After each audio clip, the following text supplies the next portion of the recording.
He'd like to stay. It's no secret that he's open to staying, but it will cost the Buffalo Sabres.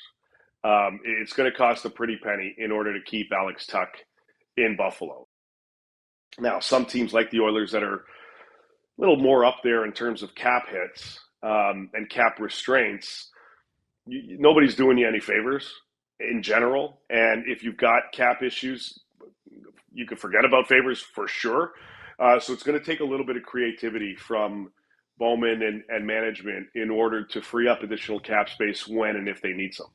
So I is just going off that. We saw the Connor Ingram deal where the Oilers get him and it's enough to send him down to Bakersfield. If hypothetically they were to trade Ty Emberson, do you think that's something that would happen? Is like they'll save the $200,000 or $300,000 on the cap and just keep that themselves so the team could bury him if they wanted to, you know what I mean?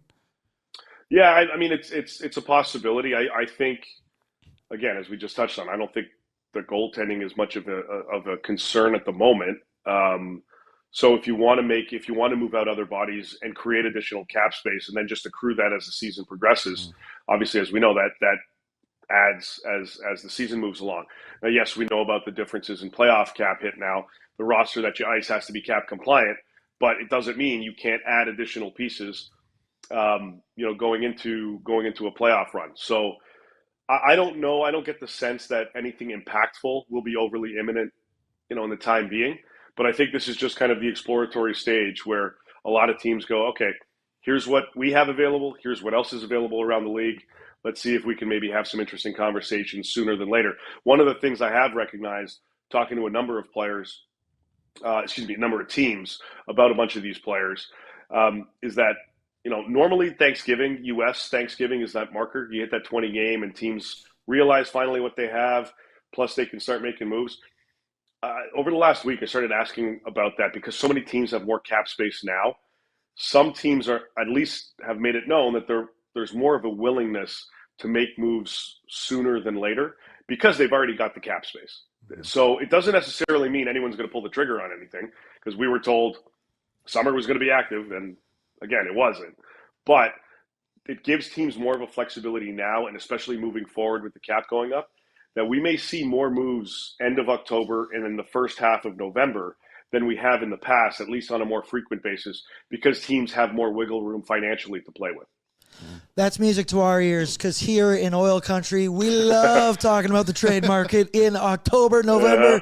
It don't matter. And there's one guy that I feel like I could argue all 32 teams in the NHL have their IR. I guess 31 other teams. No, Buffalo still wants to keep him. Yeah, so it's Alex Tuch. It's Alex Tuch. He could fit on, I feel like, anybody's top six in the NHL. There's been a lot of discussion about him.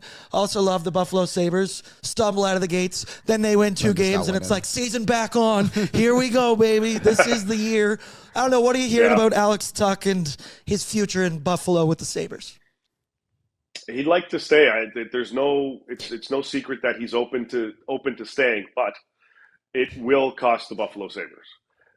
It's going to cost a pretty penny in order to keep Alex Tuch in Buffalo. And would he take a bit of a hometown discount? To a certain extent, yes.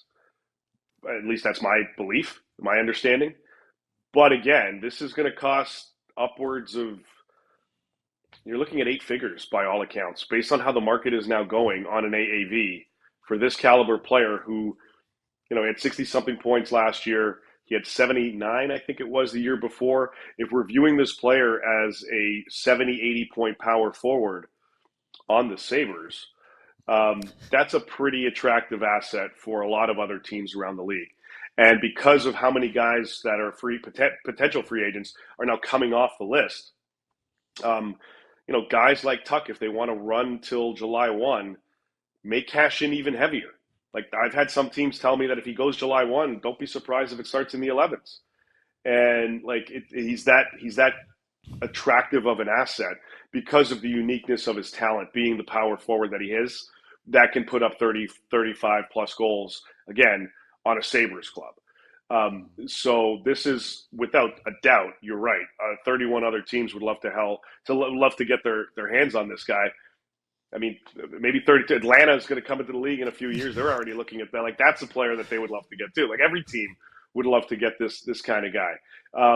But as Brian Bartlett said with us on the DFL Rundown Insider Edition last week, they've just pressed pause on negotiations, not because of anything other than the slow start the Sabres had. So focus on the game and they'll reconvene.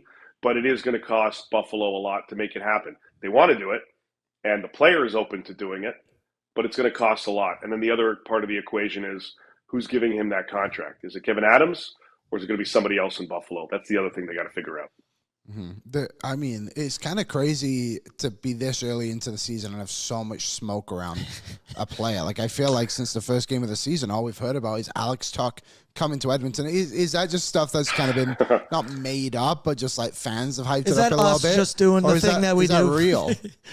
I think I think a lot of it has to do with a lot of this, Damn it. But I mean, look, there's no question that he fits and checks the boxes of what a lot of teams are looking for. A lot of teams, and he would be spectacular, I would imagine, alongside 97.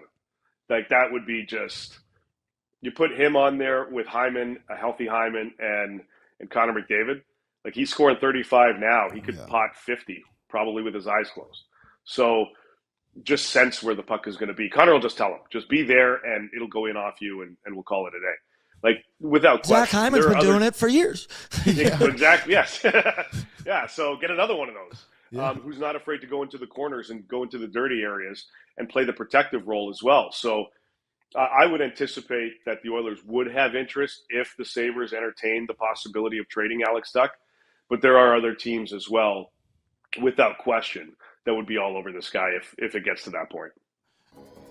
What's up, Nation citizens? If you enjoyed today's episode of Oilers Nation Every Day, make sure you hit the subscribe button here on our YouTube to not miss any of our content. We got you covered, from interviews, insight, analysis, everything you need to stay up to date on everything around the team. Hit that subscribe button so you don't miss a video.